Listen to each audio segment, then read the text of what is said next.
નમસ્કાર મિત્રો, સ્વાગત છે તમારું અમારી યુટ્યુબ ચેનલમાં। તો મિત્રો, સૌરાષ્ટ્ર યુનિવર્સિટી દ્વારા કોમ્પ્યુટર ઓપરેટર અને ડેટા એન્ટ્રી ઓપરેટરની પોસ્ટ પર ભરતી જાહેર કરવામાં આવેલી છે। તો ભરતી વિશે તમામ માહિતી એક જ વિડીયોમાં મેળવી લઈએ। તે પહેલા વિડીયો ગમે તો લાઈક અને શેર કરી દેજો, ચેનલમાં નવા હોય તો ચેનલને સબસ્ક્રાઇબ કરી દેજો।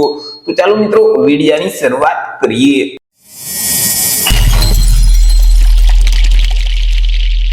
તો મિત્રો, આજે ભરતીનું નોટિફિકેશન છે તે સૌરાષ્ટ્ર યુનિવર્સિટી રાજકોટ દ્વારા બહાર પાડવામાં આવ્યું છે। સૌરાષ્ટ્ર યુનિવર્સિટીમાં અલગ અલગ પોસ્ટ પર જે જગ્યાઓ ખાલી છે તો તે જગ્યાઓ ભરવા માટે લાયકાત ધરાવતા ઉમેદવાર પાસેથી અરજી ફોર્મ મંગાવવામાં આવેલા છે। તો સૌથી પહેલા આપણે વાત કરી લઈએ કંઈક અગત્યની તારીખ વિશે।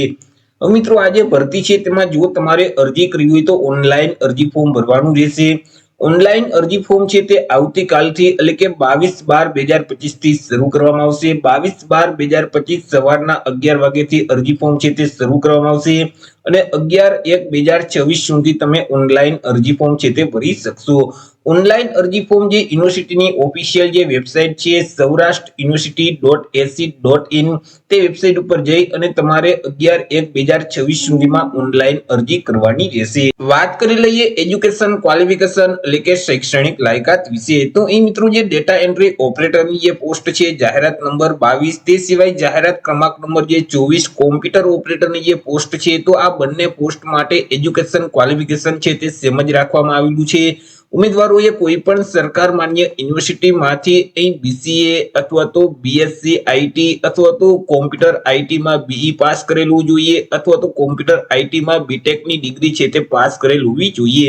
સાથે સાથે ઉમેદવાર પાસે અહીં મિત્રો ડેટા એન્ટ્રી ઓપરેટર એટલે કે કોમ્પ્યુટર ઓપરેટર તરીકેનો 3 વર્ષનો અનુભવ છે તે હોવો જોઈએ અથવા તો ઉમેદવારોએ માસ્ટર ડિગ્રીમાં એમએસસી આઈટી છે, એમસીએ છે અથવા તો એમએસસી આઈટી અને સીએ ની ડિગ્રી છે તે પાસ કરેલ હોવી જોઈએ। સાથે સાથે ઉમેદવાર પાસે 1 વર્ષનો અનુભવ છે તે હોવો જોઈએ। ઉમેદવાર પાસે બેઝિક કોમ્પ્યુટરનું નોલેજ હોવું જોઈએ। ઉમેદવાર છે તે ગુજરાતી ભાષા અથવા હિન્દી ભાષા અથવા બંને ભાષાના જાણકાર હોવા જોઈએ। ચર્ચા કરી લઈએ પે સ્કેલ એટલે કે પગાર ધોરણ વિશે કે ઉમેદવારોને કયા પગાર ધોરણ મુજબ પગાર આપવામાં આવશે। તો ઉમેદવારોને પ્રથમ 5 વર્ષ સુધી તો ફિક્સ પગાર છે તે આપવામાં આવશે। દર મહિને ₹49,600 ફિક્સ પગાર મળવા પાત્ર થશે। 5 વર્ષ પૂરા થઈ જશે એટલે પે મેટ્રિક લેવલ 7 મુજબ ઉમેદવારોને પગાર છે તે આપવામાં આવશે એટલે કે ₹39,900 થી લઈ અને 1,26,600 નું જે પગાર ધોરણ છે તે મુજબ ઉમેદવારોને પગાર મળવા પાત્ર થશે। ચર્ચા કરી લઈએ એજ લિમિટ એટલે કે વય મર્યાદા વિશે કે અરજી ફોર્મ ભરવા માટે ઉમેદવારની ઉંમર કેટલી હોવી જોઈએ। તો કે અહીં ઉમેદવારોએ અરજી ફોર્મ ભરવાની જે છેલ્લી તારીખ છે 11 જાન્યુઆરી 2026 તે તારીખને ધ્યાનમાં રાખી પોતાની ઉંમરની ગણતરી કરવાની રહેશે। 11 જાન્યુઆરી 2026 ના રોજ ઉમેદવારની જે ઉંમર છે તે ઓછામાં ઓછી 20 વર્ષ અને વધુમાં વધુ 35 વર્ષની હોવી જોઈએ। પરંતુ અહીં જે અનામત વર્ગના ઉમેદવાર છે તો તેઓને સરકારશ્રીના નિયમ અનુસાર ઉંમરમાં છૂટછાટ આપવામાં આવશે।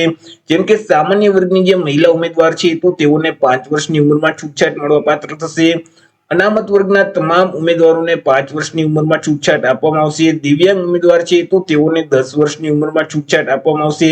માજી સૈનિક છે તો તેઓએ જે સંરક્ષણ સેવા બજાવેલ છે તે ઉપરાંત 3 વર્ષની ઉંમરમાં છૂટછાટ મળવા પાત્ર થશે। તે સિવાય બાકી જે તમામ ઉમેદવાર છે તો તેમની ઉંમર ઓછામાં ઓછી 20 વર્ષ અને વધુમાં વધુ 35 વર્ષની હોવી જોઈએ। ચર્ચા કરી લઈએ અરજી ફી વિશે કે કયા ઉમેદવારોએ કેટલી અરજી ફી ભરવાની રહેશે। તો અહીં તમામ વર્ગના ઉમેદવારોએ અરજી ફી ભરવાની છે કે જેમાં જનરલ એટલે કે સામાન્ય વર્ગના જે ઉમેદવાર છે તો તેઓએ અરજી ફી તરીકે ₹1,000 ભરવાના રહેશે। તે સિવાય અનામત વર્ગના જે તમામ ઉમેદવાર છે તો તેઓએ અરજી ફી તરીકે ₹750 ભરવાના રહેશે। અરજી ફી છે તે તમારે ઓનલાઈન જ ભરવાની રહેશે। તમે net banking, credit card, debit card કે યુપીઆઈ ના માધ્યમથી અરજી ફી ભરી શકશો। વાત કરી લઈએ સિલેક્શન પ્રોસેસ વિશે કે ઉમેદવારનું સિલેક્શન કેવી રીતે કરવામાં આવશે। તો ઉમેદવારનું સિલેક્શન છે તે અલગ અલગ 2 સ્પર્ધાત્મક પરીક્ષાના માધ્યમથી કરવામાં આવશે કે જેમાં સૌથી પહેલા જે પરીક્ષા લેવામાં આવશે તેમાં હેતુલક્ષી પ્રકારના એટલે કે એમસીક્યુ પ્રકારના પ્રશ્ન છે તે પૂછવામાં આવશે।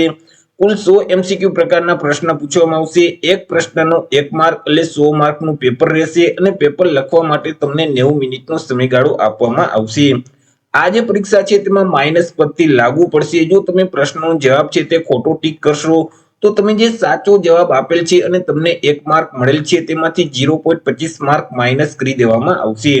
તમને જે પ્રશ્નપત્ર આપવામાં આવશે તેમાં રીડિંગ પ્રકારના જે દાખલાઓ છે તેવા 25 દાખલાઓ પૂછવામાં આવશે।